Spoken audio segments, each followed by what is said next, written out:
দাদা, হ্যাঁ ভাই বল। ওই মেয়েটাকে না আমার খুব পছন্দ। আমি না বিয়ে করতে চাই। বন্ধু তুই কিছু বল। দাদা, তোমার ভাইয়ের সংসার তুমিই করে দিতে পারবে, প্লিজ রাজি হয়ে যাও। হ্যাঁ হ্যাঁ, কেন রাজি হব না?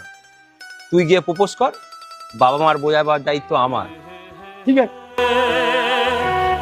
দাঁড়াও, আমি জানি তুমি আমাকে প্রপোজ করবে। আমার 3টে শর্ত আছে। কি শর্ত বলো? প্রথম শর্ত, তোমার ফ্যামিলিকে ছাড়তে হবে। ভাই, একটা মেয়ের জন্য আমাকে ছেড়ে দিবি? ধর্মের স্যার, তুই নিজেও বিয়ে করিস না আর তোর জন্য আমারও বিয়ে হয় না। বেরো বেরো শোনা, তোর পৃথিবীর বোঝা।